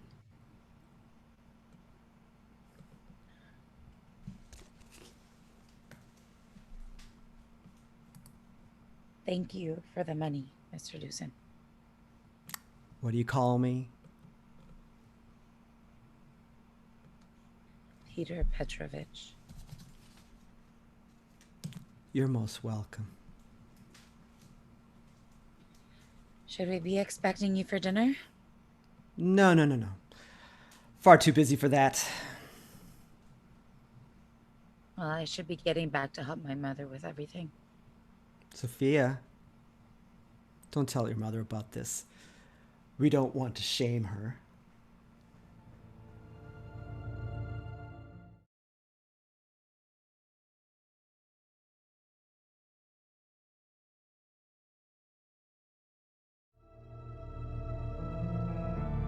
Scene 8. A dinner at the Marmeladov residence. All that is necessary is a table and some chairs. Raskolnikov and Katerina are already seated. There is an empty seat between them for Sophia. This is a wonderful dinner, madame. Yes. All of my dear husband's favorite foods. I thought that would be most appropriate. You have done him a great honor. That I do not doubt. Where are the rest of your children? After expenses, we had 50 kopecks left. I had them split the money between themselves and give it to the beggars of the city. That's a very noble action. Those are desperate men who have fallen in these times due to lack of work, disease. And drink, like my husband. Oh, he didn't. He did. I know he did. But it hurts less to pretend. Today is his funeral, though. Today is the day to be hurt. I just hope that he's in a happier place now. Not one of them believed himself to be worthy of this. What? Nothing. It's just something Marmeladov said to me once. It stuck with me. Sophia, you're back. Yes. Yes, Mother. I'm glad that you're here. The main course is almost ready, and I needed someone here to keep Mr. Raskolnikov entertained. Oh, you didn't have to wait around on my account. We are impoverished, Mr. Raskolnikov. Not rude. Now, I must take care of that meal. Are you okay? Yes, just something odd happened. I'd rather not discuss. Okay. How about you? You seem in a good mood. I have had an exceptional day, as it turns out. Have you reunited with your friends and family? No, that it cannot be. Oh, I'm sorry. It's my own fault, really. Nothing to be done. 'T all going to be okay. I know. I know. Things are finally looking up for me. But that just scares me all the more. Feels like something terrible has to happen to even the scales. Just let yourself be happy. What if I don't deserve it?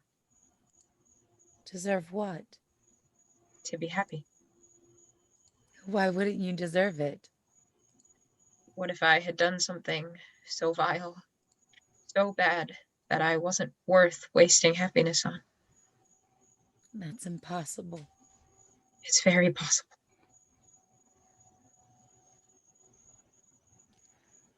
Rodion, who murdered Lizaveta? Not here. Let's go back to your place. Mother, I forgot something at home. Mr. Roskolnikov is going to walk me there and back. I'll set the table while you're gone. Sophia takes his hand and allows herself to be led off by him. After a second or two, Katerina re-enters holding a tray. There's a ham on it. She sets the ham on the table.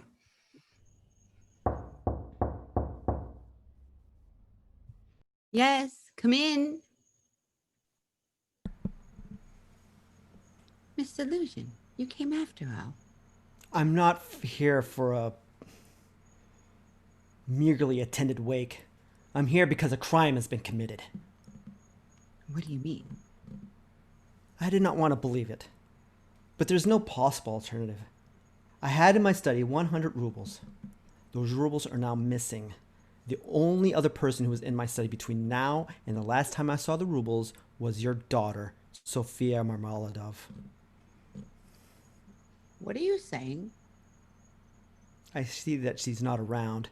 She probably left the second she had them. She's going to hide it away in her apartment.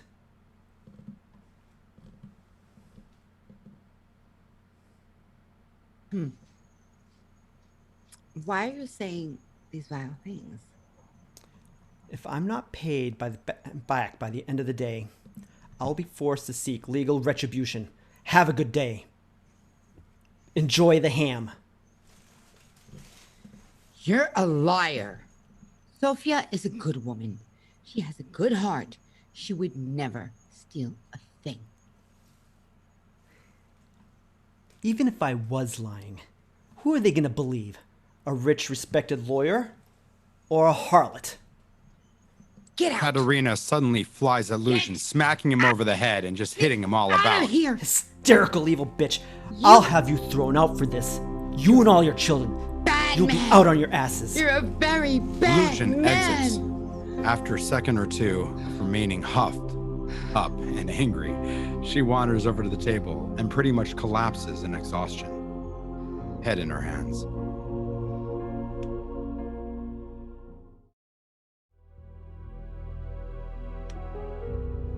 Scene 9. Sophia's bedroom, same as it was before. Raskolnikov storms in, still holding Sophia's hand. She stops in her tracks, halting him. We're here. Now stop. Ask your question. Ask it, please. Did you mean what you said yesterday? Do you know who killed Lizaveta? Yes. And her sister as well. How do you know? I know. Have they found him? No. Then how do you know about it? Guess. Why? Why do you frighten me like this? Stop playing this game. I know him very well. So you're his friend? No, I don't much care for him. Just know that what happened to Lizaveta, what happened, it was an accident. He meant to kill the old woman, and he did. But then she walked in. He killed her too. Can you guess then? No. No. Have a good look. Have you guessed? There is a good long pause as Sophia stares at him. Then, in a sudden motion, she runs to him and hugs him frantically. What have you done to yourself? What are you doing? You should run from me, be repulsed by me. You don't think what you were doing. There is no one in this whole world so unhappy as you. And you won't leave me? Never. I will follow you. I will follow you everywhere. Why didn't I know you before? Why didn't you come before? I have come now. Yes, but too late. What's to be done now? I will follow you to Siberia. I don't want to go to Siberia. I didn't mean to hurt anyone. Just an old pawnbroker that caused nothing but hurt. I was going to do good. He's a murderer. He is a murderer. And I love him. You love me? How could a man like you murder? How could you bring yourself to do it? Were you hungry? Did you need money for food? No, I was not so hungry. I did it for other reasons. How could you murder for money but give away every last ruble you have? The money you gave my family, it was... No, it wasn't. I received that money from my family. I would never do that to you. Then why do you live in such squalor? I haven't touched the things I stole since I stole them. Then why did you do it? Why did you ruin yourself, Rodion? There's a lot of things I could say. I could rail about the world and injustice. I could say that I did it all to get some money to squeak by. There's only one true answer, though. I wanted to be Napoleon. I wanted to be extraordinary.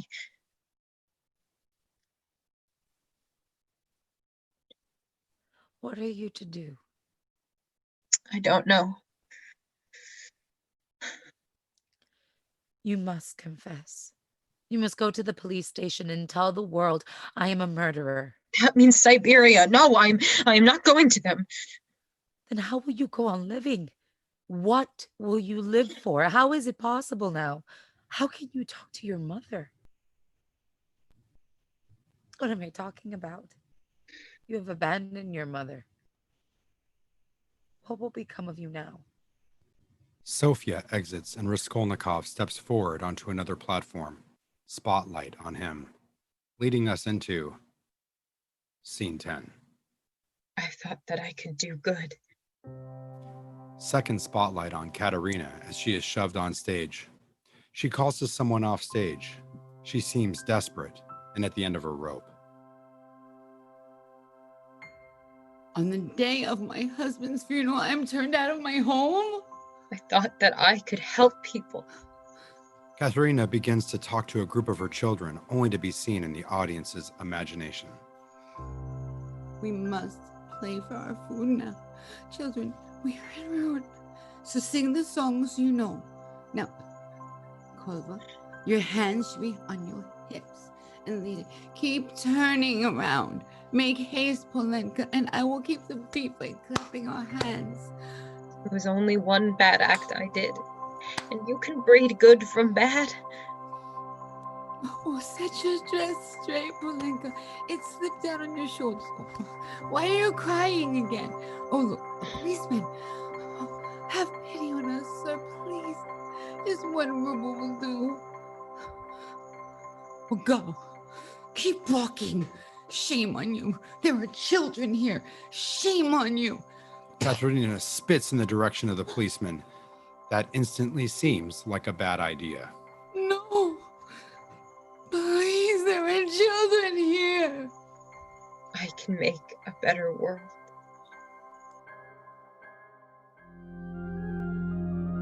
Act 3, Scene 1. Raskolnikov's apartment. He is lying on the couch. It appears as if he's been shut off from the world for a while. Go away.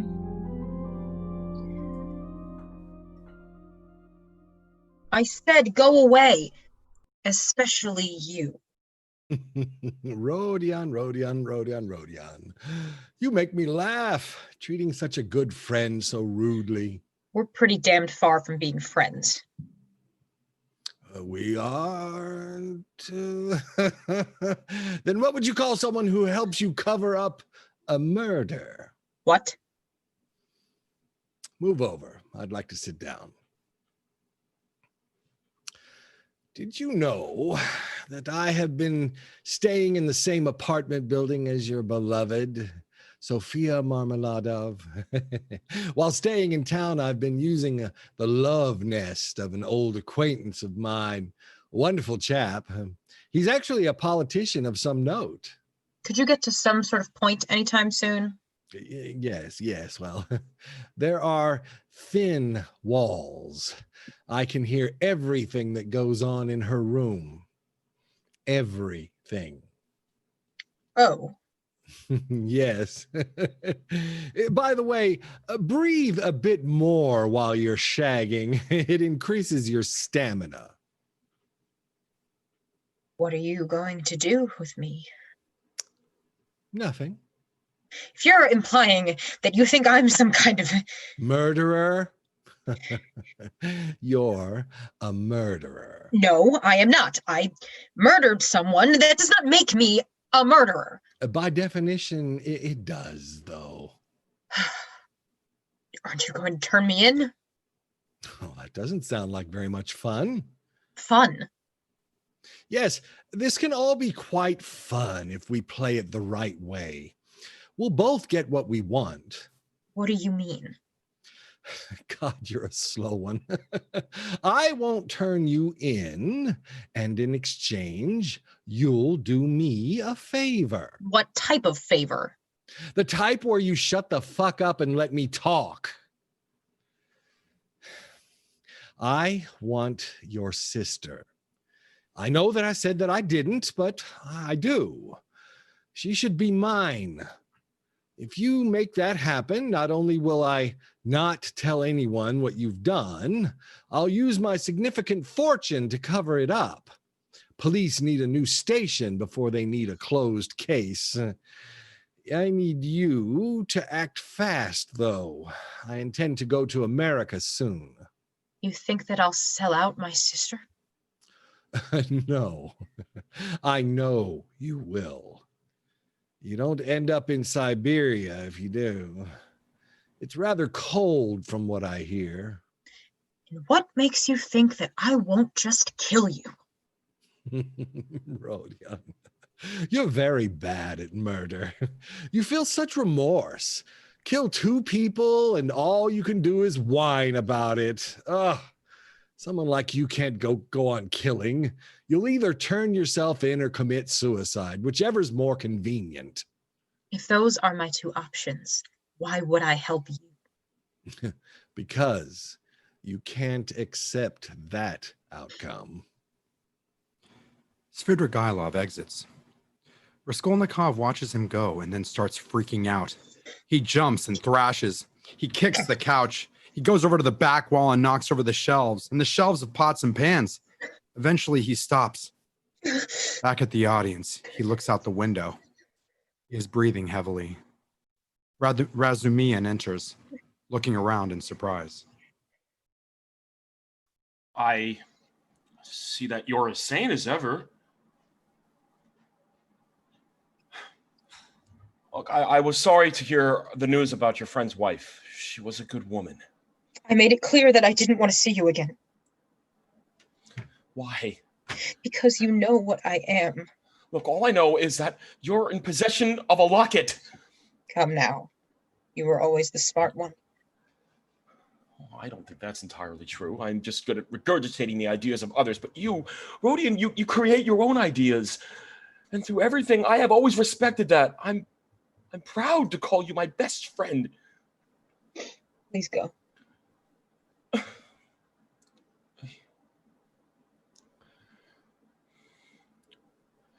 I've become engaged to your sister. I proposed the idea and she accepted, and we're rather excited. Congratulations. I won't be at the wedding.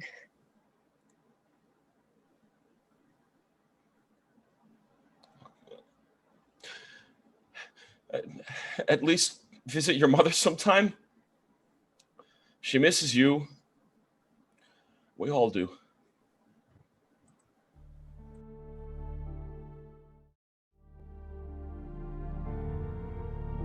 Scene 2. Svidrigailov in his apartment. All that is necessary is a wooden chest. Seeing him alone, we are for the first time aware that he is profoundly sad. Maybe it's something in his eyes. Dunya enters the room. She is wearing a small purse. He can't help but smile. You came. You actually came. You told me that my brother was in trouble. What other choice did I have? Yes, I wanted to deal with Rodion directly on this, but he hasn't been returning any of my correspondence. I needed someone who cares for him, and here you are. You are a good person. I despise you. I'm only here to see what the problem is. Yes. Open that chest.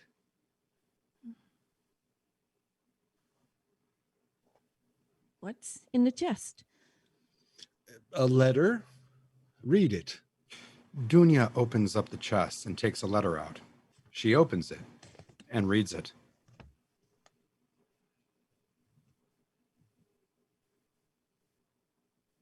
What is this? Just finish it. Dunya crumples the letter up and lets it fall to the ground. That's all lies! Every last word of it! Why would you write something so evil? Because I'm not lying. Your brother is a murderer. Stop it! This isn't funny. This isn't something to make one of your jokes about. I wish I was joking. I really do. Anything that would stop from hurting you. But I'm not. Are you going to tell the police? No, never in a million years. Then why? Why did you write this up? Because I need assurances. Assurances of what? Assurances that you'll marry me. I will not! Then, off. Off to Siberia with Rodion.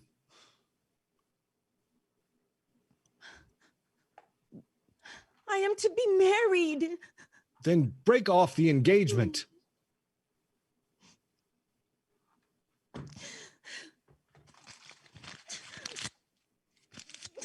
There! I've destroyed it! You can't hurt Rodion. I'll just write another. The thing about the truth is that it's very easy to memorize. Either you marry me or I turn in your brother. Dunya begins digging through her purse. There is another option. I'd love to hear it. She pulls out a handgun. She instantly cocks the gun and shoots. Svidrigailov flinches. He touches his ear. There's blood.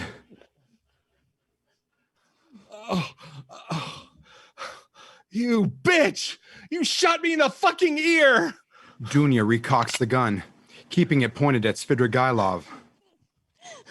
Why couldn't you just be a decent person? It just isn't in my blood, I guess. What do you have to do? She inches closer to him. He helps her hold the gun point blank against his forehead. Dunya is disturbed. It's easy. Just pull the trigger. I die for you. There is a brief, tense pause. Dunya pulls the gun away and puts it down on the chest forcefully. Svidrigailov seems disappointed. Damn you! Dunya exits. Svidrigailov slams his fist onto the top of the wooden chest. Sophia cautiously enters. Hello? The door was open. I heard a lot of noise. I wanted to make sure everything was all right. Oh, you're the girl who lives next door. Yes, I am. What What happened to your ear? Are Oh, you okay? yes, it was nothing, a silly accident. I was so sorry to hear about your mother and father. It must be hard caring for so many children by yourself. It is. I don't think I ever appreciated my parents enough for pulling that off. The I'm hardest part is sure. making ends meet. I'm sure. I'm sure. A thought occurs to Svidrigailov. He covertly takes the gun off to the chest and stuffs it in his pocket. He opens up the chest. Let me tell you what. I'm about to do some traveling, and I don't think I can bring any of this along with me. Would you like it for the children? These clothes are all so nice. They're yours. But there are rubles in here. A lot of rubles. 10,000 to be exact. I can't possibly accept this. Take it. Take it. There will be no use for rubles in the new world. You, sir, are close to being an angel.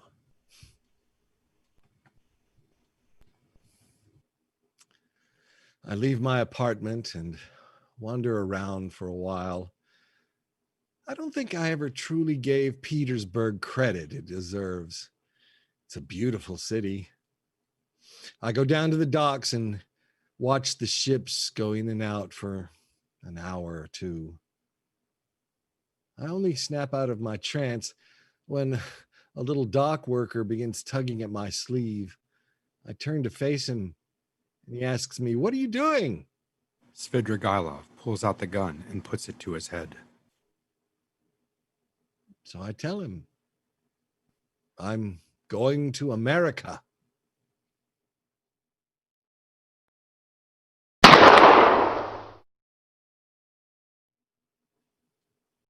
Scene 3.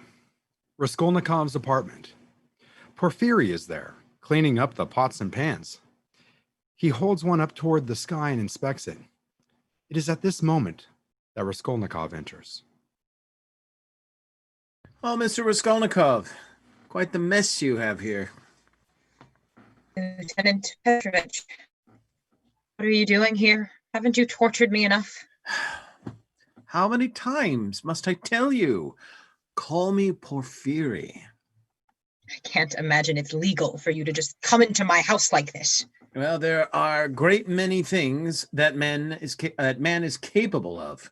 A lot of those are not, in the strictest sense, legal. Like axe murder. Ah, yes. That which brought us together. How goes the case against that porter? I'm sure that he'll be seeing his day in court soon. Oh, no, I released him almost immediately. Why would you do that? The man confessed. Oh, even still, he didn't kill anyone. He shirked his responsibilities and didn't check in on the old pawnbroker when he was supposed to, and then lied to us about it. And for that, he holds himself responsible for her death, but he didn't kill the pawnbroker and her sister. That was you. Do you know how I know? Raskolnikov can't bring himself to speak. Porfiry pulls Raskolnikov's locket out of his pocket. He didn't have this on him. Here's a little tip on performing the perfect murder. Don't hide keepsakes under your mattress. Dumbfounded, Raskolnikov takes a seat on the couch. Porfiry sits next to him. He opens up the locket and inspects the picture inside. She was a very pretty girl. I'm sure you loved her a lot. You did it for her, didn't you? What I did happened long after she passed. You know that. No. I meant you dropped out of school for her. Everyone thinks you were just an angsty young man with a lot of ideas. Maybe even you think that at this point. But you dropped out of school for her, to care for her. You're a good man, Rodion Romanovich Raskolnikov. You just did a very bad thing. Are you going to arrest me now? No. Even if I wanted to, it wouldn't do much good. You'd never be convicted in a trial. Not with that porter's confession. You won, Rodion. No one can catch you now. Do something good with that victory. Show me that you're an extraordinary man. What if I don't want to win? What if I know that all I've caused is pain? What if I don't deserve the title? Come to the station tonight. Confess. Not because you will be caught, but because it's the right thing to do. It's the perfect happy ending. For who? All of us. What if I don't deserve a happy ending? No one does. Doesn't mean we shouldn't try for one. Will you be there? I shall. Thank you, Porphyry. Porphyry tosses Raskolnikov the locket. Porphyry exits. Raskolnikov gets up and prepares to leave, looking around his apartment one last time. He picks up the pot that Porphyry was playing with and puts it in its proper place. Lights up on the entire stage. On different platforms, characters go about their business. Sophia is praying. Razumihin and Dunya are walking along and holding hands. Porphyry is waiting in his interrogation room. Luzhin is doing Luzhin stuff. Pulcheria is sitting in a chair in her apartment. Raskolnikov walks off of his platform, passing through Razumihin and Dunya's platform, and Sophia's platform. He maybe gives them some melancholy glances. Finally, he steps into Scene 4. His mother's platform. Pulcheria positively lights up, seeing her son. Rodion, Hello, Mother. what are you doing here? I needed to see you. That's a good thing. There's nothing in this world more important than family. Never want you to forget that. I will. We do what we can. I have to apologize to you for something. What could you possibly apologize to me for? All you've ever done is help me. No, I didn't. I sent you money. That isn't the same thing. You've always been such a lost young man, and I always thought that was your father in you. But it isn't. You were only lost because I never gave you a compass. You're so good, Rodion. I'm so proud of you. I get to go out in public, point to you and say that you are my son. What could make a mother's heart more full than that?